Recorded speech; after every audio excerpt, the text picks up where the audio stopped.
जब टूटने लगे हौसला तो इतना याद रखना, बिना मेहनत के तख्त और ताज हासिल नहीं होते। जब टूटने लगे हौसला तो इतना याद रखना, बिना मेहनत के तख्त वो ताज हासिल नहीं होते। ढूंढ लेते हैं जुगनू अंधेरों में भी मंजिल, क्योंकि वो कभी रोशनी के मोहताज नहीं होते। आप सबों का भरत सर बायोलॉजी चैनल में स्वागत है।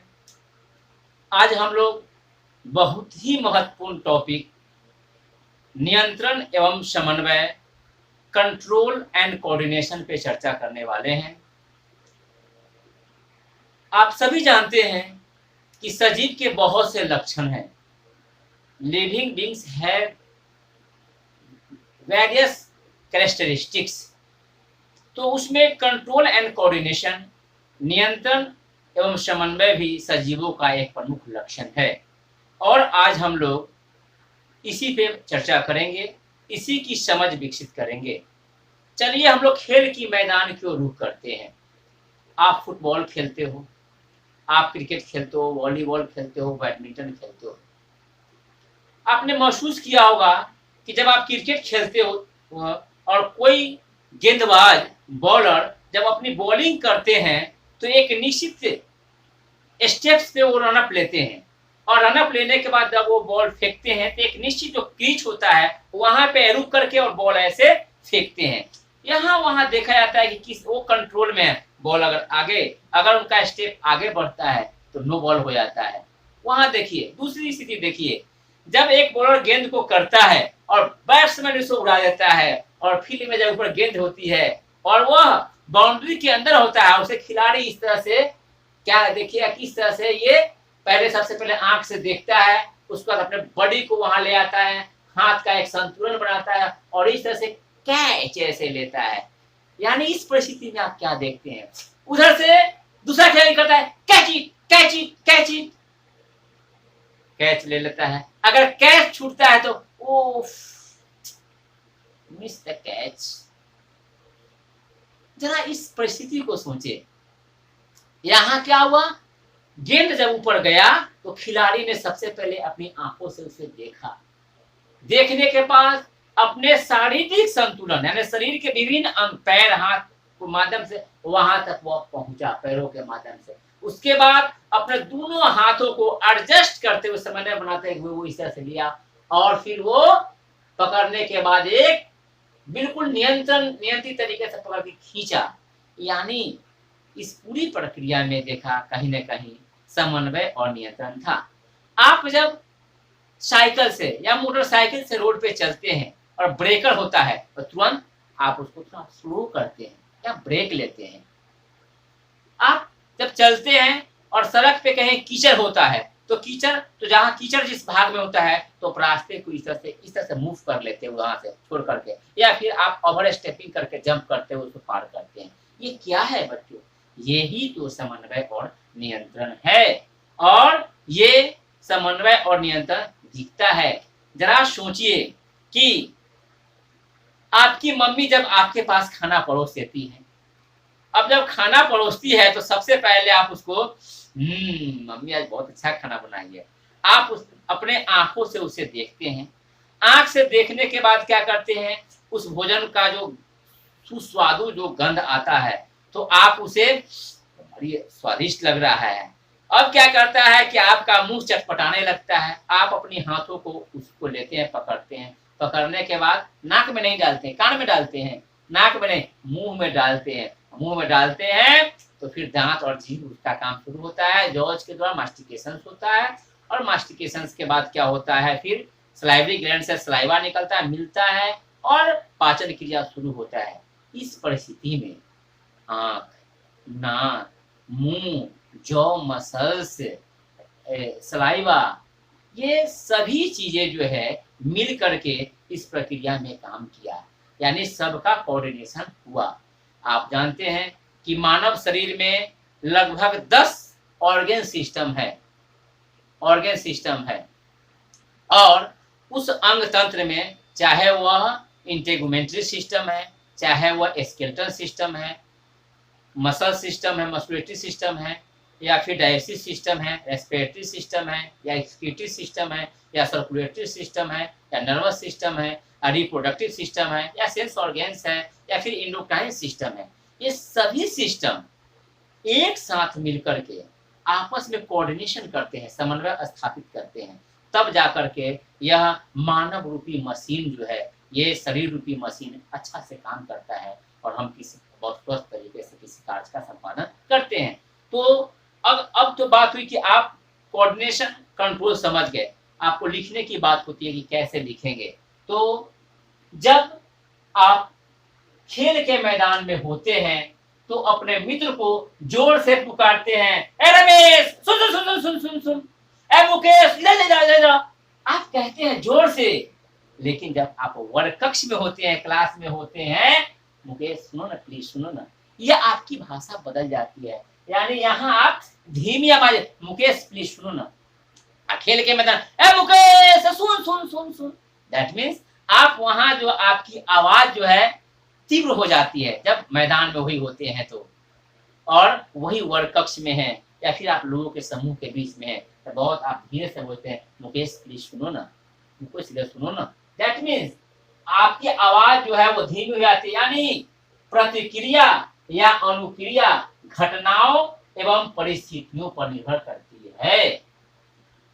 तो आपसे अगर पूछता है कि नियंत्रण है क्या, कंट्रोल है क्या, तो जीवों के शरीर में अनुक्रियाओं के अनुसार होने वाली गतियां काफी नियंत्रित तरीके से संपन्न होती है, जिसे नियंत्रण या कंट्रोल करते हैं। जीवों के शरीर में अनुक्रियाओं के अनुसार होने वाली गतियां काफी नियंत्रित तरीके से संपन्न होती है, जिसे नियंत्रण या कंट्रोल कहते हैं। कंट्रोल, आप नियंत्रित तरीके से आप काम करते हैं।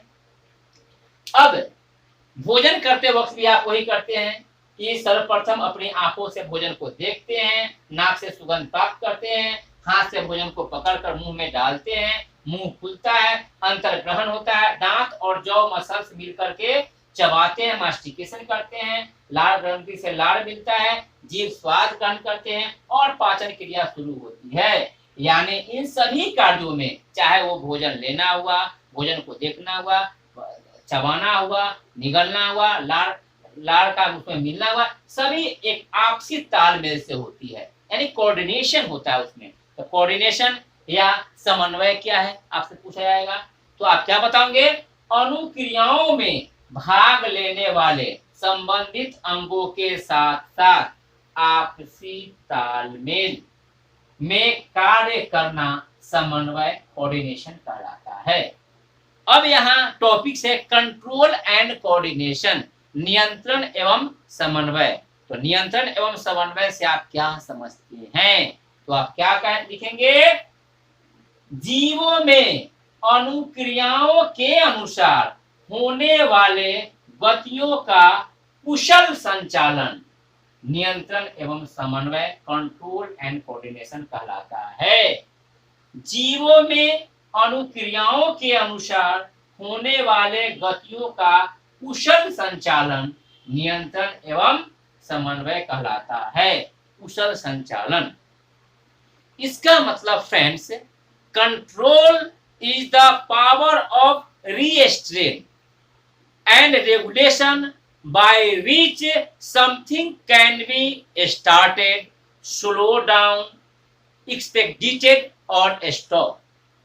For example, during indigestion, a taking of food, first of all, our eye locate on the food, nose register its smell, hands pick up the food and take it into the mouth, mouth opens and receive the food, and jaw muscles and teeth start mastications, saliva mixed with food, and finally digestion starts. That means there are a coordination among all the organs, and coordination means join, co means joint, and ordinated means regulated. That means joint regulated. Coordination means joint regulation, अकेले नहीं, सबों का जो है मिल करके, that means coordination, regulated, orderly और harmonious working in different interrelated parts as soon as perform one or more activities very smoothly. That means coordination, regulated, the orderly or harmonious functions in different but interrelated parts as soon as perform one or more activities very smoothly. तो हम लोग किसी काम को जो very smoothly करते हैं तो उसके लिए कंट्रोल और कोऑर्डिनेशन, तो जीवों में कंट्रोल और कोऑर्डिनेशन का बड़ा महत्व है। आप भी देखते हैं कभी कभी तो कंट्रोल और कोऑर्डिनेशन की ही देन है कि किस समय आपको गुड मॉर्निंग कहना है, किस समय गुड आफ्टरनून कहना है, किस समय गुड इवनिंग कहना है। कभी कभी कोई बातें अगर कुछ ऐसा बोलते रहते हैं और जैसे ही सर का नजर पड़ता है तो आप रोक लेते हैं, दैट मीन्स आप कंट्रोल करते हैं। और जीवन में इसका बहुत महत्व है। जिस व्यक्ति में कंट्रोल एंड कोऑर्डिनेशन है वह प्रगति के मार्ग को निरंतर प्रशस्त करेगा। इसलिए कंट्रोल योरसेल्फ बोलते हैं, control yourself, don't cross the limit, यानी कंट्रोल का महत्व तो है। तो हम लोग आगे बात करें कि control and coordination in plants and animals.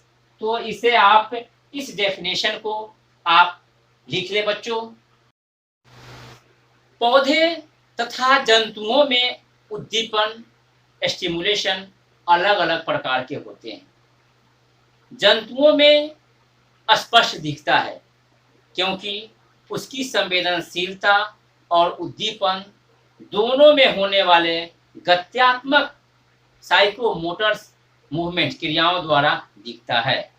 जंतुओं में गति और वृद्धि दिखती है। जैसे आप देखते हैं कि आप बैठे हैं और पास से कोई बच्चा आपको इस तरह से करता है, आप इस तरह से झुक जाते हैं, या फिर उधर से लगता है कुछ आ रहा है तो आप आंख ऐसे बंद कर लेते हैं या फिर आप पलक बंद कर लेते हैं। दैट मीन्स आप में जो ये अनुक्रिया है, ये रेस्पॉन्ड जो आप करते हैं किसी भी स्टिमुलस के प्रति, तो वो दिखता है। स्टिमुलस क्या है? तो अगर कोई इधर से आपको इस तरह से दिखाता है वो स्टिमुलस है और आप आंख बंद किए या तो ये रेस्पॉन्ड है, ये अनुक्रिया है। तो उद्दीपन के प्रति अनुक्रिया, उद्दीपन के प्रति जो भी लिविंग बींग्स है वो अनुक्रिया कब करते हैं? उद्दीपन के प्रति करते हैं। वो उद्दीपन क्या हो सकता है? जैसे आपको बहुत जोर से प्यास लगे तो प्यास क्या है?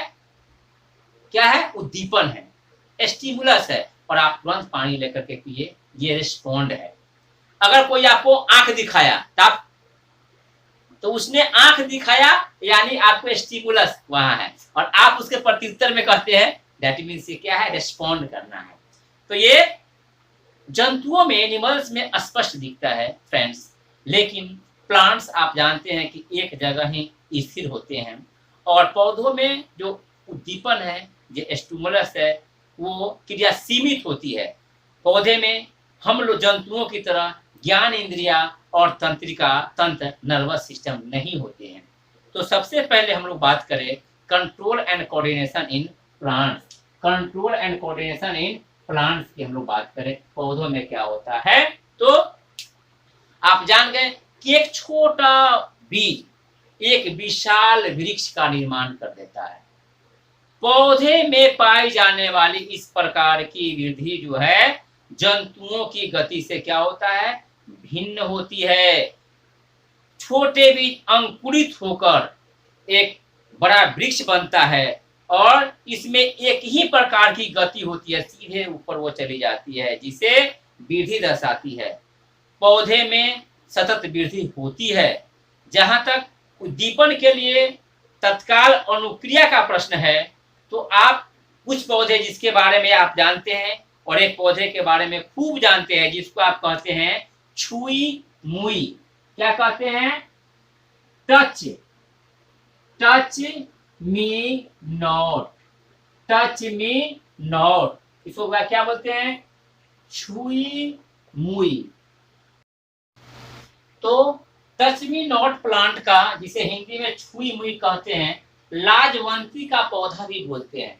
इसका बायोलॉजिकल नेम बायोलॉजी में सभी प्लांट्स और एनिमल्स के अपने नाम हैं। तो बायोलॉजिकल नेम है मिमोसा पुडिका, और भी नाम से जाने जाते हैं छुई मी के पौधे, टच मी नॉट, क्या, same plant, humble plant, sensitive plant, dormilones, sleepy plant.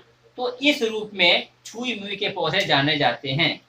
अब हम लोग ये, इसका मतलब यह है कि प्लांट्स में भी रेस्पॉन्ड होता है, स्टिमुलेशन होता है, लेकिन वह सीमित रूप में होती है, जंतुओं के की अपेक्षा थोड़ा कम दिखती है। तो प्लांट्स में हम लोग देखें कि कंटिन्यूअस मूवमेंट्स भी देखते हैं, जिसको हम लोग कहते हैं कंटिन्यूअस मूवमेंट्स ऑफ प्लांट। इसको देखिए क्या है, कंटिन्यूअस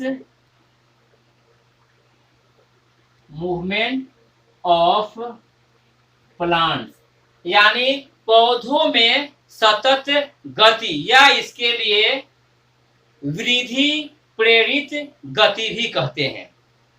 आपने देखा होगा कि जो क्लाइंबिंग प्लांट्स है, क्लाइंबिंग प्लांट्स,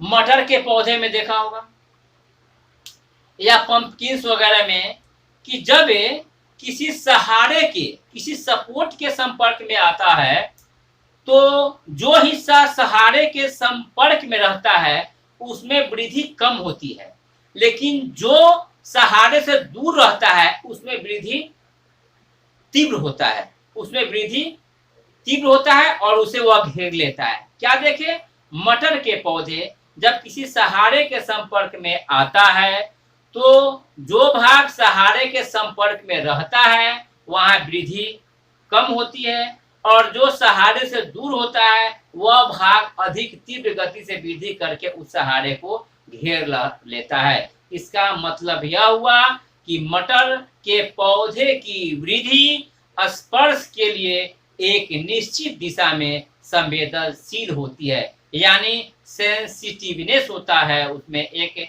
पर्टिकुलर डायरेक्शंस में। तो इसके अलावा भी आप एस्टोमेटल मूवमेंट भी देखते हैं, यहाँ तक कि पत्तियों के सरफेस पे पोर्स होते हैं एस्टोमाटा।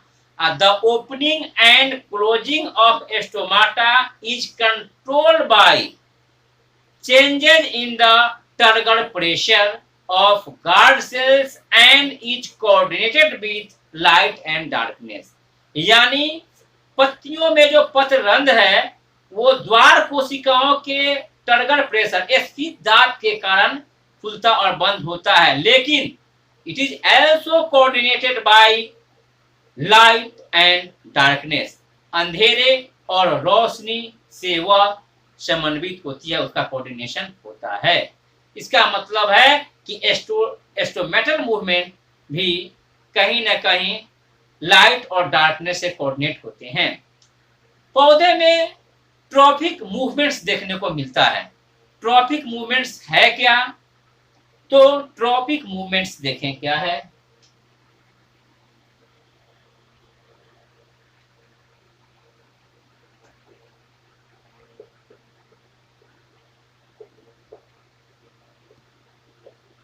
ट्रॉपिक मूवमेंट जिसे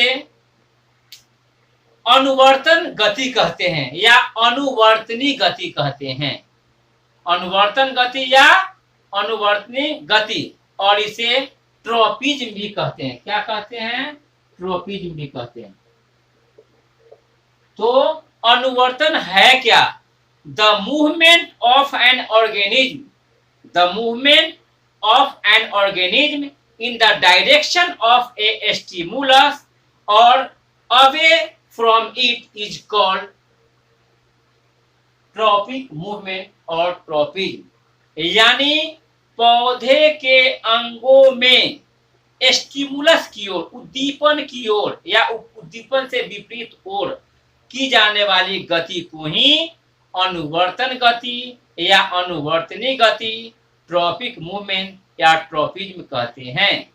तो पौधे में दो प्रकार की गतियां देखने को मिलती है। वे गतियां कौन कौन है, तो पहला है ट्रॉपिज्म और दूसरा है नेस्टिक्स। दूसरा क्या है? नेस्टिक्स। ट्रॉपिज्म को अनुवर्तन गति कहते हैं। हिंदी में क्या कहते हैं?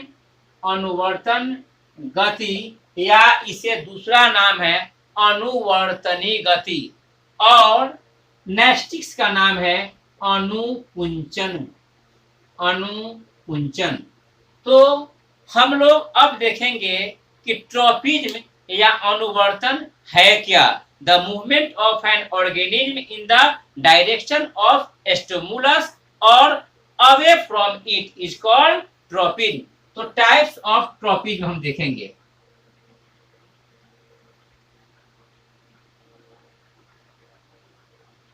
तो टाइप्स ऑफ ट्रॉपिज्म जो है, पहला है टाइप्स ऑफ ट्रॉप। पहला है फोटोट्रॉपिज्म। क्या है? फोटोट्रॉपिज्म। फोटोट्रॉपिक, फोटो का मतलब प्रकाश, यानी प्रकाशानुवर्तन। Geotropism, geotropism.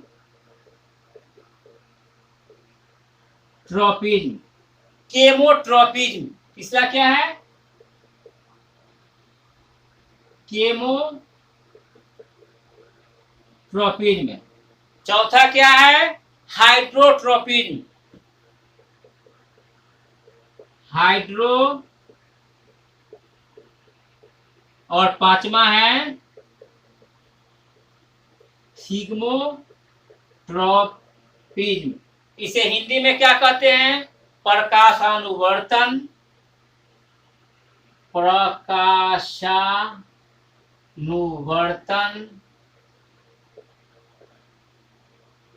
गुरुत्वानुवर्तन,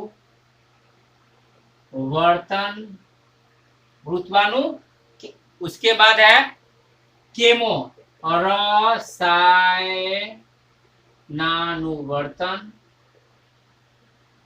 उसके बाद है हाइड्रो। हाइड्रो मीन्स पानी, यानी जलानुवर्तन। और थिग्मोट्रॉपी, थिग्मा मीन्स होता है कॉन्टैक्ट, टच, स्पर्शानुवर्तन।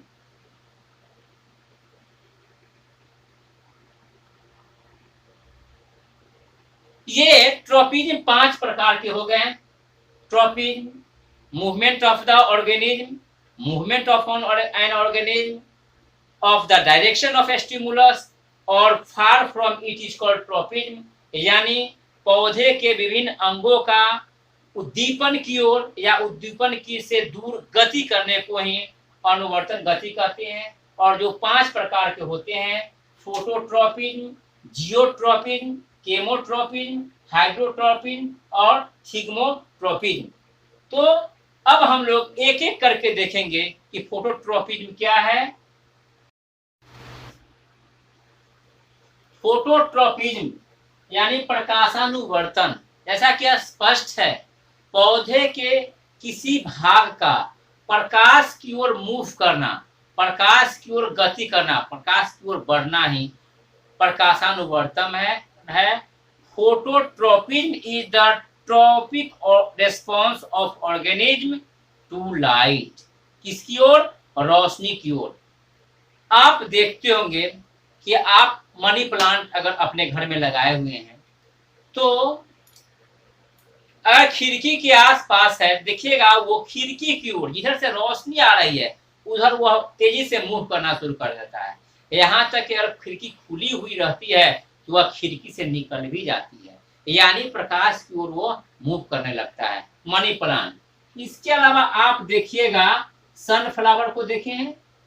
सनफ्लावर में देखिएगा कि सूरजमुखी में जिधर जिधर सूरज मूव करता है उधर उधर सूरजमुखी का फूल भी मूव करता है। इसका मतलब है कि उसमें फोटोट्रॉपिज्म होता है, प्रकाश के प्रति वो मूवमेंट करता है। तो फोटोट्रॉपिज्म समझ गया बच्चे। इसे आप प्रयोग भी कर सकते हैं। एक गमला में पौधा को आप इस तरह से लगा देंगे और कार्डबोर्ड का बना हुआ एक ढक्कन लगा दीजिए, उसमें एक कार्डबोर्ड में पहला स्तर में इस कोने पर जो है एक होल कर दीजिए, इसके ऊपर एक और कार्डबोर्ड का ढक्कन लगा दीजिए और उसमें इस कोने पर कर दीजिए इस तरह से। ये एक कार्डबोर्ड है और ये गमला लगा हुआ पौधा है, इसमें एक होल यहाँ कर दीजिए और दूसरा कार्डबोर्ड में एक यहाँ कर दीजिए। देखिए कि पौधा इस तरह से निकलते हुए और इस ओर, यानी जिस ओर रोशनी है उस ओर ये मूव कर रहा है। यानी यहाँ था होल, तो इधर ये मूव किया, इधर से रोशनी आ रही थी, इसमें रोशनी यहाँ से आ रही है, तो ये इस तरह से मूव किया। यानी इसे आप प्रयोग भी कर सकते हैं अपने घर में भी। दूसरा है जियोट्रॉपिज्म। जियोट्रॉपिज्म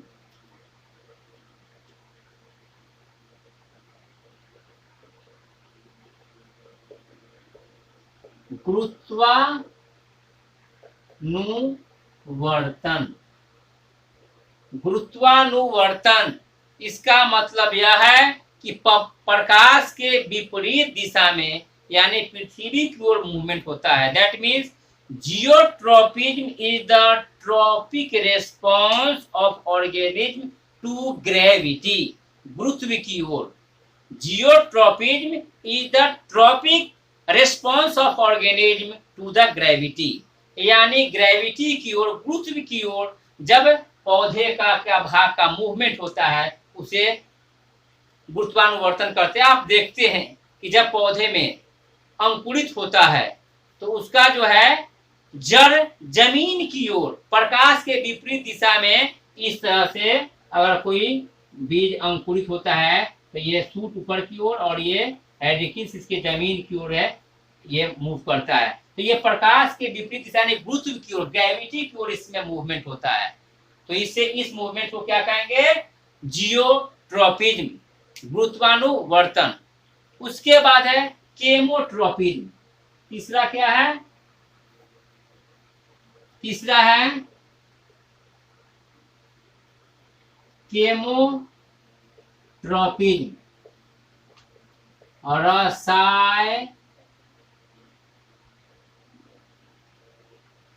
रसायनानुवर्तन। तो रसायनानुवर्तन क्या है? तो आप याद कीजिए, जब स्टिग्मा, जब पोलन ग्रेन्स स्टिग्मा पे आते हैं, पोलन ग्रेन्स, तो इस तरह से आने के बाद उसमें वो ओवरी और ओविल्स की ओर मूव करते हैं, उसका पोलन ट्यूब में बनते हैं। और पोलन ट्यूब किस ओर? पोलन ट्यूब ओवरी ओविल्स की ओर मूव करता है। ये क्योंकि ओवरी और ओविल्स में एक स्पेशल टाइप के केमिकल्स पाए जाते हैं, एक स्मेलिंग पाया जाता है और उस ओर उसका मूवमेंट होता है, यानी केमिकल्स की ओर। तो पौधे के किसी भाग का किसी विशेष रसायन की ओर जब मूवमेंट होता है, उस ओर जब उसका गति होता है तो उसे केमोट्रॉपिज्म कहते हैं। और पोलन ग्रेन्स में हम देखते हैं कि पोलन ट्यूब में जब बनता है तो पोलन ट्यूब जो है किस ओर? ओवरी और ओविल्स की ओर वो बढ़ता है, तो इसी को हम केमोट्रॉपिज्म कहते हैं। इसके बाद है हाइड्रोट्रॉपिज्म। क्या? हाइड्रोट्रॉपिज्म।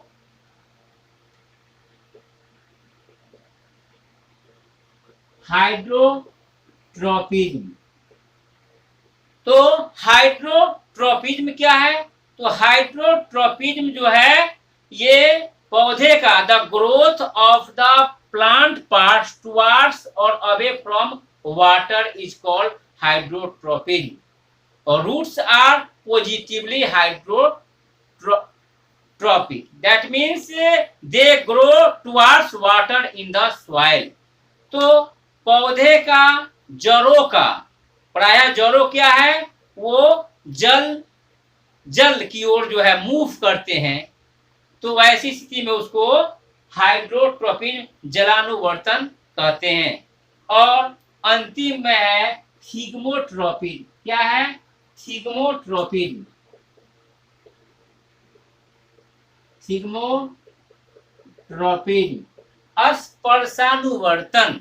स्पर्शानुवर्तन तो आपने देखा कि टच मी नॉट में जिसको आप कहते हैं मिमोसा पुडिका।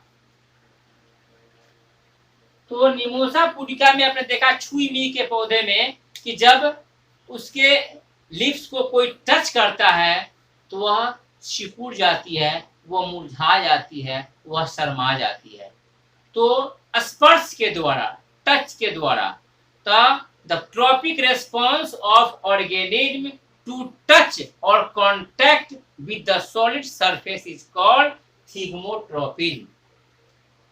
तो ये जो टच और कॉन्टैक्ट विद सॉलिड सरफेस, तो टच मी नॉट प्लांट के, छुई हुई पौधे के या लाजवंती पौधे के जब सरफेस पे हाथ से किसी टच होता है तो वह मुरझा जाती है, सिकुड़ जाती है।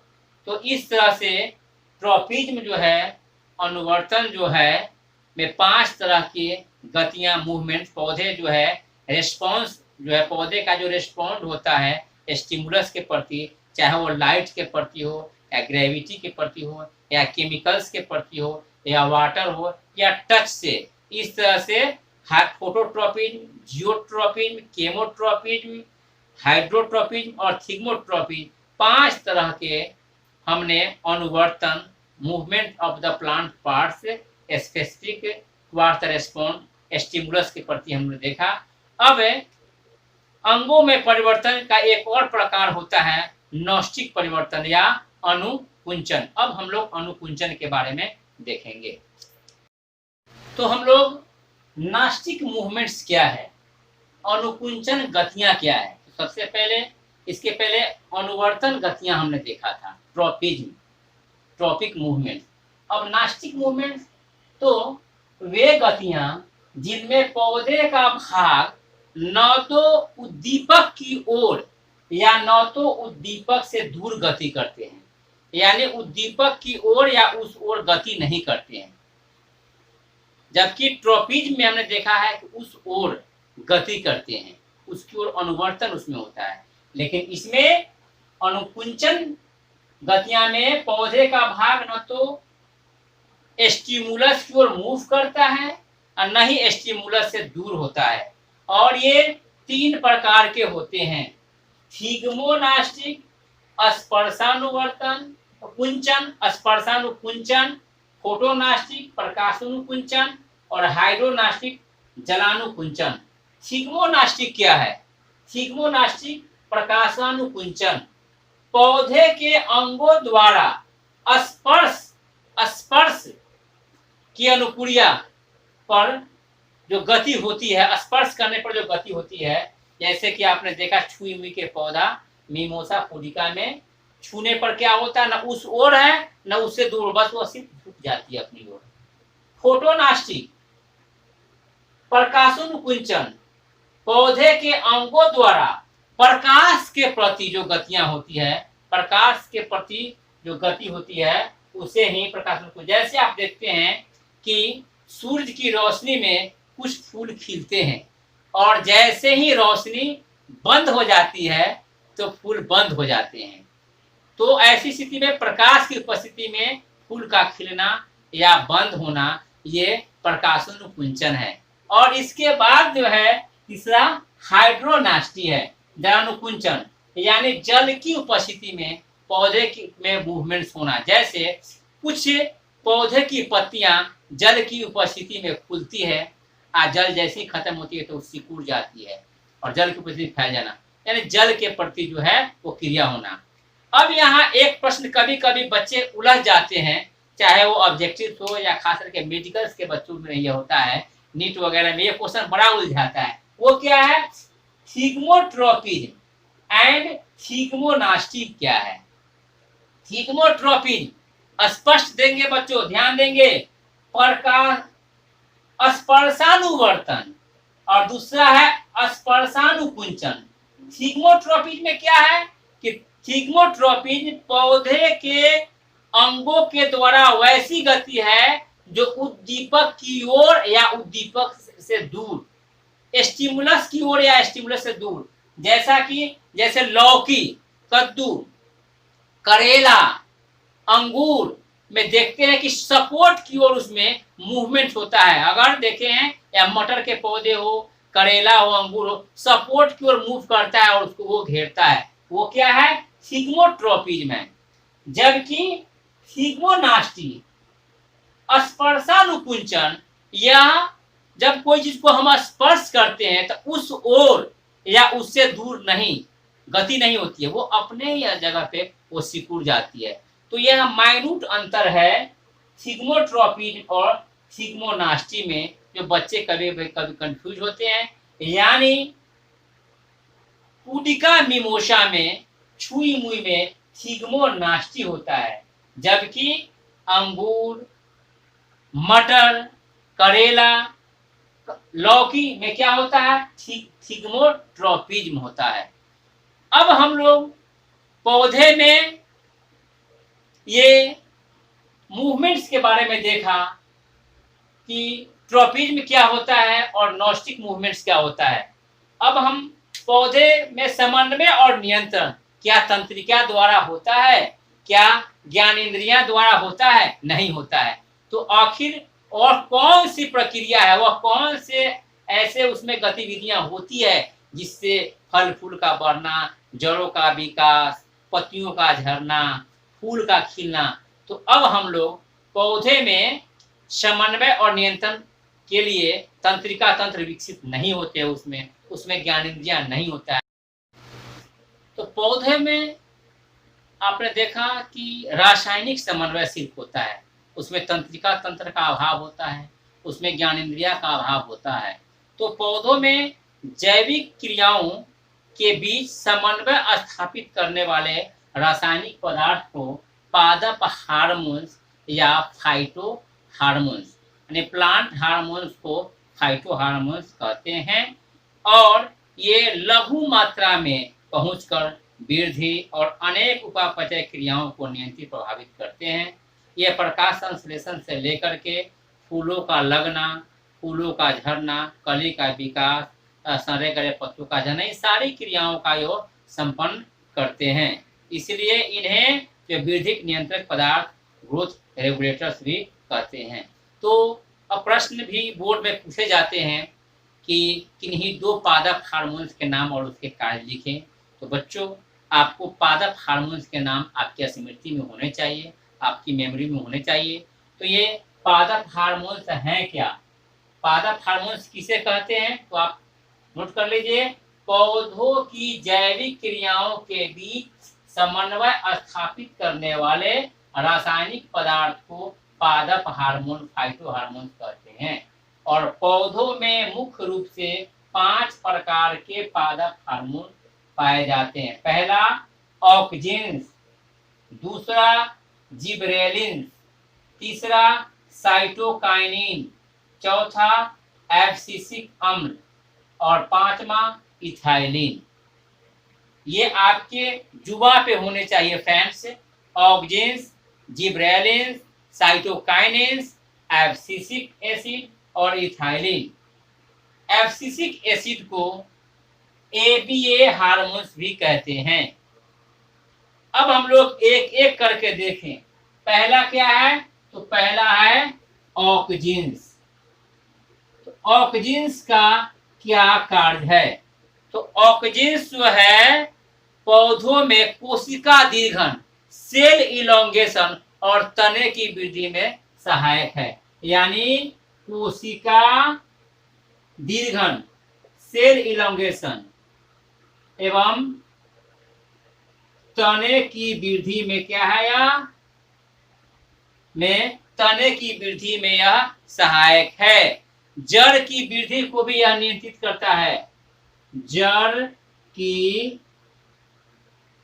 वृद्धि को नियंत्रित करता है कौन? ऑक्जिन्स। तो पहला देखें, इलोंगेशन ऑफ द सेल और तने की वृद्धि, यानी एपिकल पार्ट्स में यह ज्यादातर होते हैं, जो पौधे का जहां वृद्धि होती है। ये यहाँ तक कि पत्तियों के झरने और फलों के गिरने पर भी नियंत्रण होता है।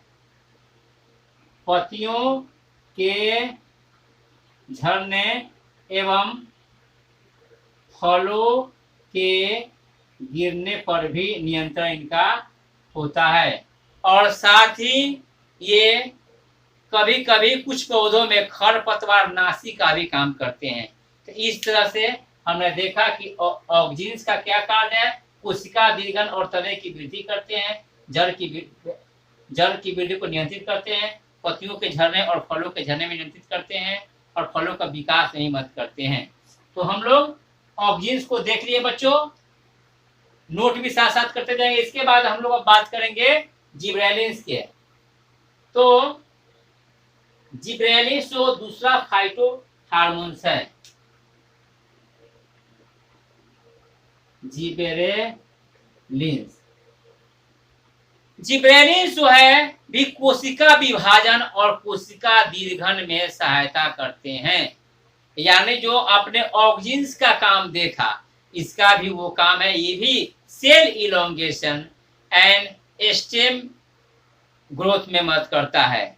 ये इसका जो एक महत्वपूर्ण चीज है कि ये बीजहीन फलों का उत्पादन करता है। बीजहीन फलों का उत्पादन, यानी फलों का वृद्धि और बीजहीन फल जो बड़े साइज के होते हैं वह इसी के कारण, और इसके प्रयोग से क्या होता है, बीजों के अंकुरण में भी मदद करते हैं। बीजों के अंकुरण में यह मदद करते हैं। इस तरह से जिब्रेलिन्स से कार्य क्या होगा, कोशिका दीर्घन, तने की वृद्धि में मदद करते हैं, बीजहीन फलों को उत्पादन में मदद करते हैं। फलों का आकार, कोई फल बड़ा होता है तो जिब्रेलिन्स हार्मोन से काम होता है, और बीजों के अंकुरण में भी जिब्रेलिन्स का काम होता है।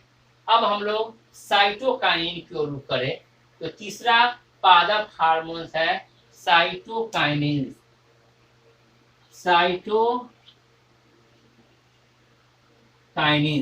तो साइटोकाइनिन के कार्य क्या है, तो ये कोशिका विभाजन में मदद करते हैं। कोशिका विभाजन, इसे कारण वृद्धि होती है, तो कोशिका विभाजन में साइटोकाइनिन मदद करते हैं। इसके अलावा ऊतकों और कोशिकाओं में विभेदन का कार्य करते हैं। ऊतकों एवं कोशिकाओं में विभेदन का कार्य करते हैं। कौन, साइटोकाइनिन। इसके अलावा साइटोकाइनिन जो है लैटरल बर्ड्स जो है पार्श्व कलिकाओं को का वृद्धि आरंभ करते हैं।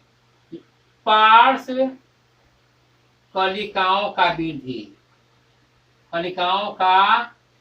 वृद्धि आरंभ करते हैं। यानी साइटोकाइनिन जो है लैटरल बर्ड्स को ग्रो करते हैं और बीज के अंकुरण में भी मदद करते हैं। बीज के अंकुरण में सहायक होते हैं। इसका मतलब साइटोकाइनिन से कौन कौन से कार्य, कोशिका का विभाजन करते हैं, पौधे के ऊतकों और कोशिकाओं में विभेदन करते हैं, पार्श्व कलिकाओं का में वृद्धि आरंभ करते हैं लैटरल बर्ड्स का, और बीजों के अंकुरण में साइटोकाइनिन मदद करते हैं। इस तरह से तीसरा फाइटो हार्मोन्स, पादप हार्मोन को हम लोगों ने देखा। अब हम लोग बात करेंगे एब्सिसिक एसिड का। एब्सिसिक एसिड को ABA हार्मोन कहते हैं। एब्सिसिक एसिड को ABA हार्मोन भी कहा जाता है, और इसे स्ट्रेस हार्मोन भी कहते हैं।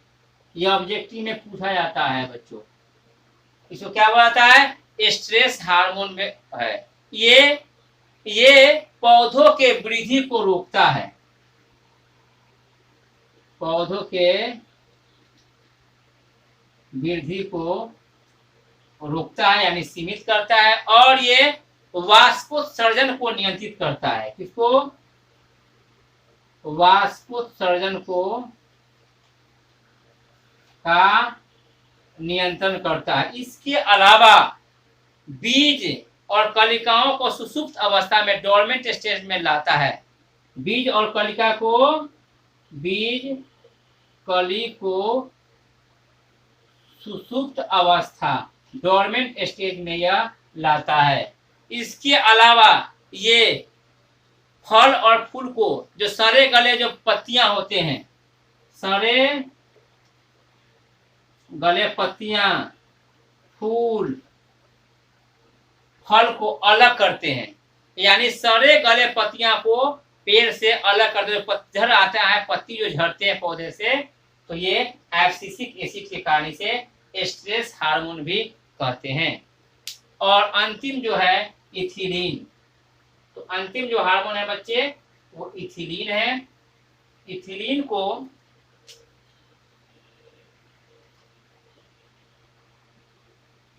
फ्रूट राइपेनिंग हार्मोन कहा गया है।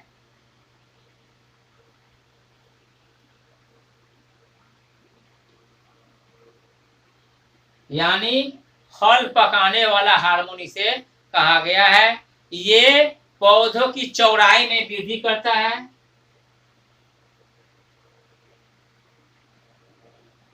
पौधे की चौड़ाई बढ़ाता है, फल पकाता है। इसी के कारण जब फल मैच्योर होते हैं तो उसमें एक स्मेल आता है, पीले रंग का फल पकता है, वो इथिलीन के कारण ही पकता है, इसीलिए इसको फ्रूट राइपेनिंग हार्मोन कहते हैं। और ये पत्तियों और फलों के झड़ने को भी नियंत्रित करते हैं। तो इस तरह से आपने देखा कि ये 5 प्रकार के पादप हार्मोन्स हैं: ऑक्जिन्स, जिबरेलिन्स, साइटोकाइनिन्स, एब्सिसिक एसिड और एथिलीन।